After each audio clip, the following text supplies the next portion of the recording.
A man who reacts first is a man who loses control. He becomes a slave to the timing of others, a puppet pulled into the tempo of someone else's agenda.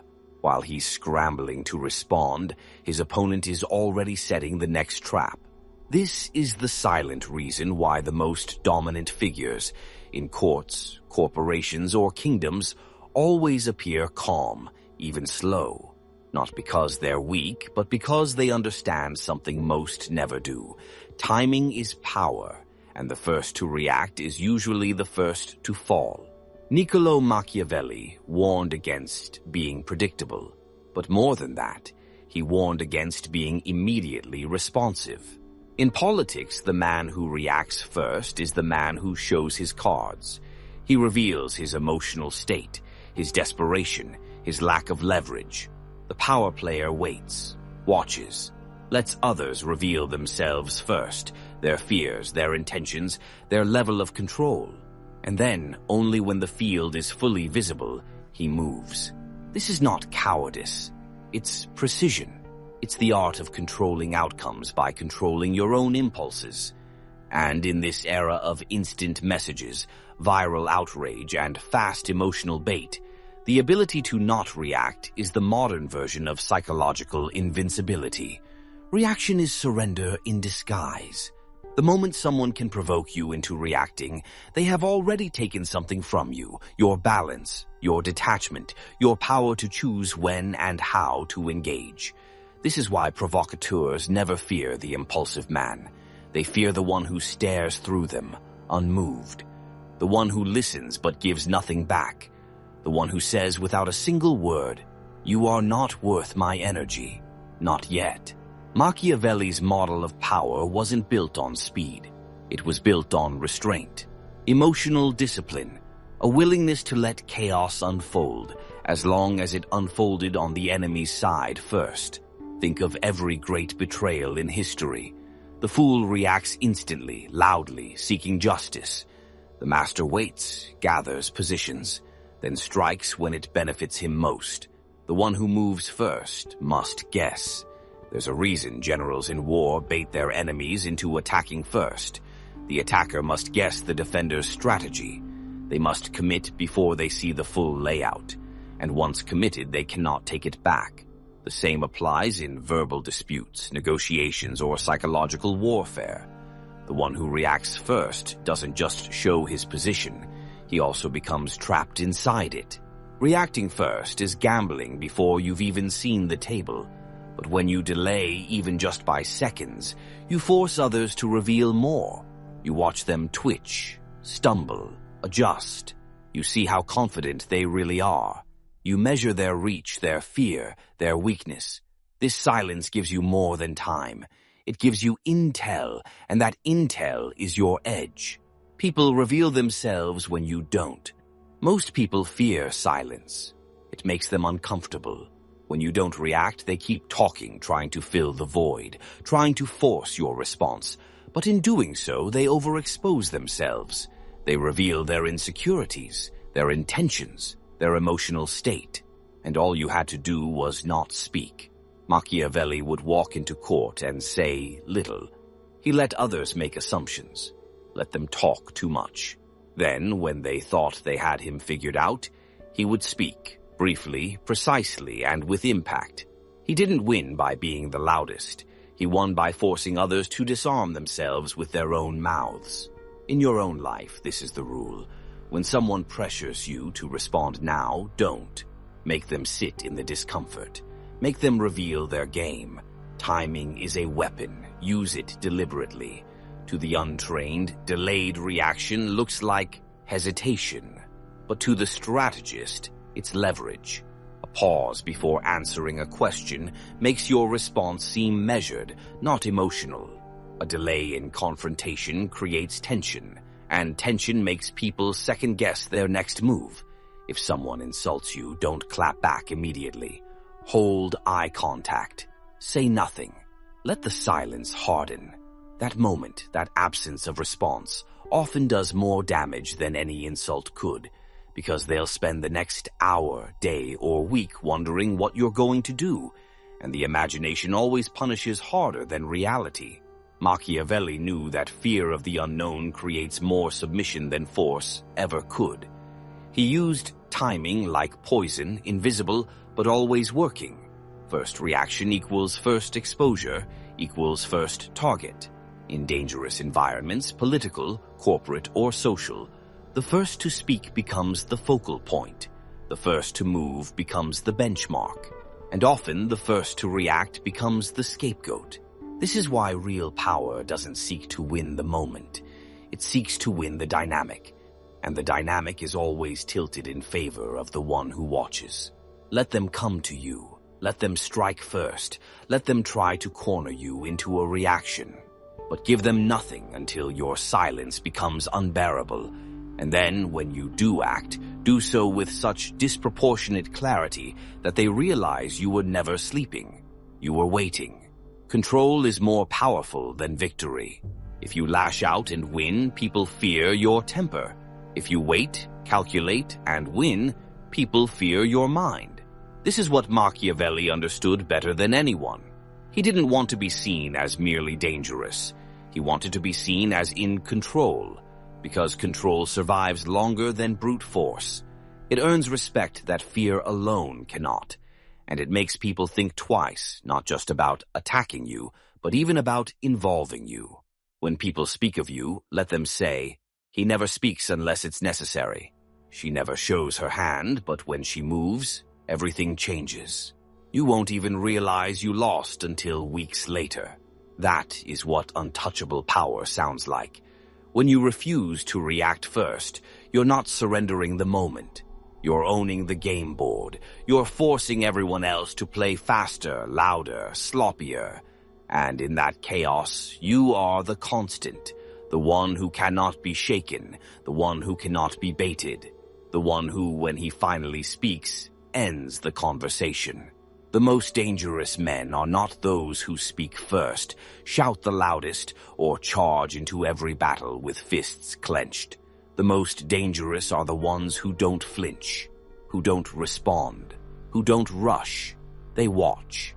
They let everyone else burn energy, reveal intentions, form alliances out of fear. And when the time is right, when every card has been shown, they make one calculated move that shifts the balance entirely. This is Machiavellian patience, the quiet game of dominance that makes others act emotional while you remain untouchable. And it only works if you master the art of not reacting first, ever. The trap of ego. They want you to defend yourself. The easiest way to bait a powerful person into weakness is to poke their pride, to question their credibility, to say things in public they know will make you want to respond, because the moment you respond, you become predictable. Machiavelli's lesson is clear. Never defend yourself under pressure. Never take the bait of justification. The second you try to explain yourself, you're already beneath the person who accused you. A king does not argue with a peasant. A strategist does not explain their silence. If they misunderstood you, let them. If they spread rumors, let them talk. If they try to provoke, smile and leave them hanging. Because nothing confuses the enemy more than refusing to validate their attacks with a reaction. Strategic passivity is power in disguise. Passive people are often seen as weak. But strategic passivity, chosen silence, chosen stillness, is control. It forces the world to tilt toward you, not because you're loud, but because you've become the immovable piece everyone has to consider before making their next move. While others are driven by the need to speak, respond, correct, and engage, you're driven by the need to win. Let them chase status. You chase position. Let them chase arguments. You chase timing. Eventually, they will exhaust themselves trying to pull you into a fight. But you won't move, not until the silence has built so much weight that when you finally act, the blow is psychological, not just tactical, the weapon of delayed response. There is a reason powerful people do not respond immediately. It's not because they're unsure.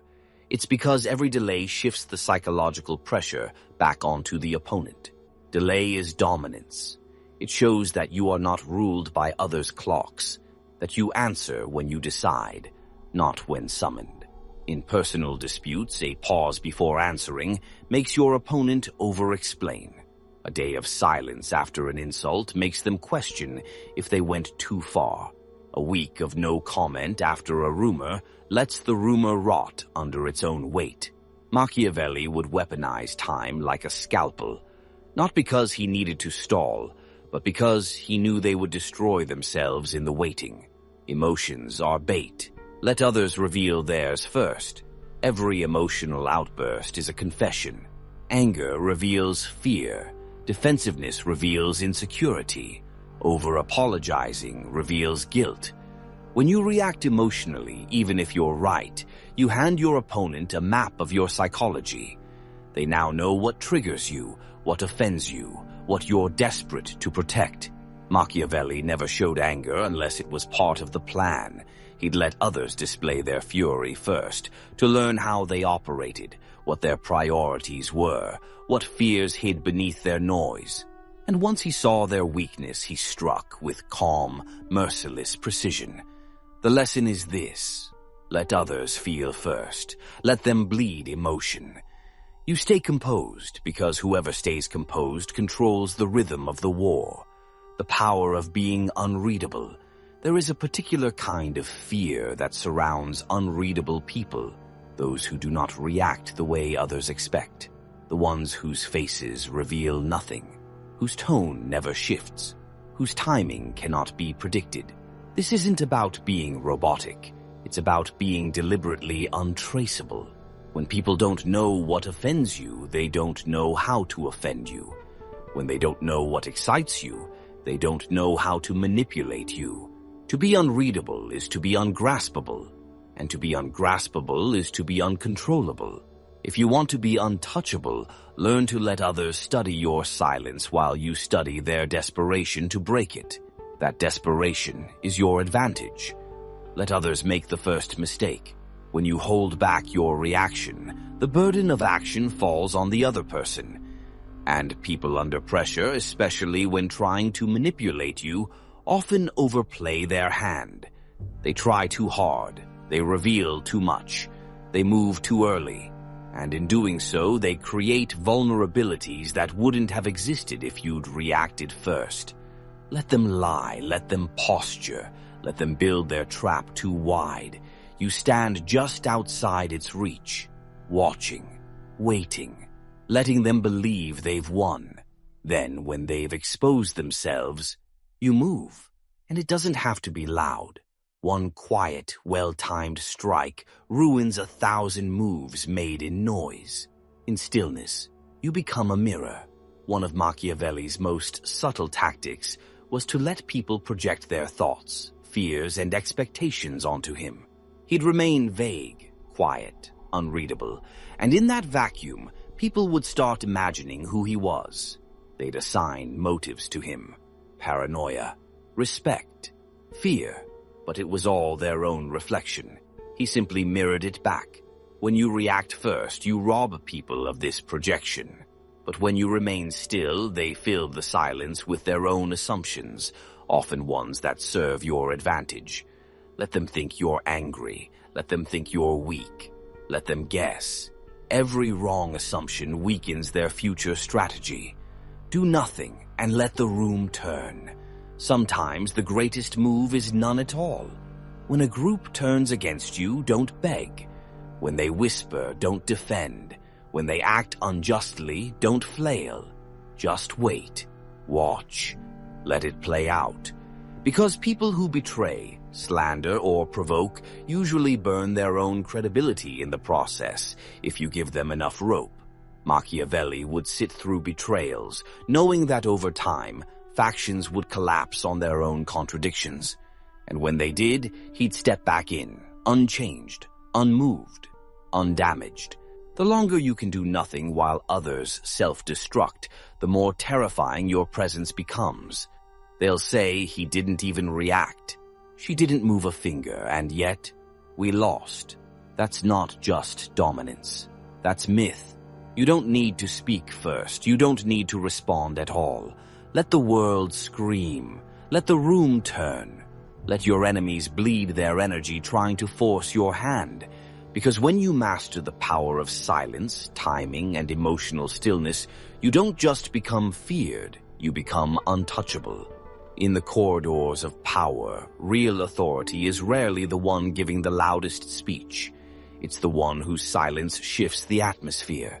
It's the one no one wants to speak before. The one whose opinion people wait for. The one whose reaction defines the room because it hasn't come yet. This is the final form of not reacting first, when you extend it beyond personal interaction and into social command. Machiavelli wasn't just a master of psychological warfare, he was a tactician of human environments. He knew how to control entire factions, circles, and courts by saying less than everyone else. Establish reputation through stillness, not assertion. In group settings, most people think reputation is earned through visibility, constant contributions, being the loudest voice, fighting for their ideas to be heard. But Machiavelli would argue the opposite. True dominance in a room comes from the one who speaks least, but moves most intentionally. Your silence isn't passive, it's charged. It makes others second-guess themselves. It makes them crave your input. And when you finally speak, even briefly, everyone listens. Not because your voice is loud, but because your restraint has built value. The person who reacts first is always at the mercy of the conversation. The one who waits shapes the direction of the conversation. This is how you establish authority in silence. In meetings, say less but change more. Every room has a hidden hierarchy. It's not the official structure on paper. It's the emotional map. Who sets the tone? Who others seek approval from? Who people imitate? You don't gain that position by dominating. You gain it by withholding, observing, and speaking when stakes are high. The fewer words you speak, the more power each one carries. Say nothing for the first 20 minutes. Let everyone reveal their motives, their insecurities, their allegiances. Watch who needs attention. Watch who positions themselves. You're learning the game before entering it. Then, when someone makes a suggestion, an accusation, or a bold move, wait a beat, 2 beats. Let the tension build. Then speak with surgical clarity. 1 sentence, 1 sharp angle. That's enough. You've just repositioned the room around your voice and made everyone think twice about speaking again without considering how you will react. Let others build alliances first, then fracture them. In any social group or power structure, alliances form quickly, but most are emotionally driven, not strategically sound. They're built on shared gossip, mutual enemies, or surface-level charm. Let them form. Watch them link arms, smile politely, say little. Then, when you see a crack, apply quiet pressure. A whisper to the right person at the right time. A cold observation about how unreliable someone's been. A delayed correction that makes a loyalist question their leader. If you react too early, by trying to split the alliance openly, you become the enemy. But when you wait, let their instability ripen and say just enough to accelerate the fracture, they tear each other apart on their own. That's how empires fall, not by outside attack, but from a seed of doubt planted by someone who didn't even look like a threat. Appear neutral until it's profitable to choose a side. In conflict-heavy environments, there's always pressure to pick sides early. Those who react first often do so from fear. Fear of being left out. Fear of seeming indecisive. But power players, they never react first to division. They let the lines be drawn. They let emotions flare up, and they remain exactly where no one can place them. This does 2 things. It makes both sides want to win you over. It gives you the power to decide the outcome by picking when it matters most. Machiavelli's entire strategy was built on this. Let others fight. Then support the side that will owe you the most when they win. And if both sides collapse, Even better, you enter the ashes with clean hands. Use delayed reaction to shift blame and spotlight. Silence can do more than control perception. It can redirect blame. In groups, the person who reacts first is often the one who absorbs pressure, the one who stays quiet, whose thoughts remain unknown, becomes the one others project safety onto. When tension rises, don't offer solutions. Don't defend yourself. Don't take control. Let others scramble. Let them throw names, shift guilt, play savior. Then, once the dust has settled and people start regretting what they said or did, you appear calm, collected, precise. You offer insight, not opinion. You appear not as someone involved, but as someone above. And just like that, the blame passes you, the spotlight turns toward you, and your influence expands while everyone else tries to recover. Don't defend, redefine. In group settings, when accused or questioned, most people defend themselves. Bad move. That's reaction. A Machiavellian mind doesn't defend, it redefines the situation entirely. If someone attacks your intentions, don't deny. Shift the narrative. If I were emotional, I'd react like you're doing right now. But I'm here to fix the problem. You've just reframed their aggression as immaturity and your silence as maturity. Now the group sees them as erratic and you as the adult in the room.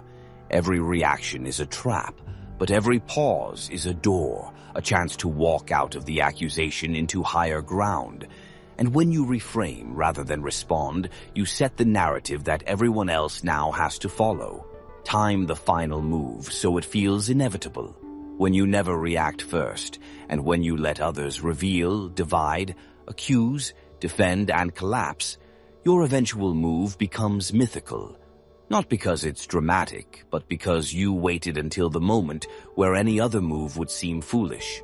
They fought, they flailed, they exposed themselves, they failed to solve anything. Then you arrive, the one who always looked calm, always remained detached, always said little. Now, when you speak, it doesn't just sound smart, it sounds necessary. And when you act, it doesn't look like ambition. It looks like order being restored. You didn't react first. You made them burn themselves alive. You made the room turn itself into chaos. And then you simply walked through it, untouched. That is real power. That is Machiavelli's rule.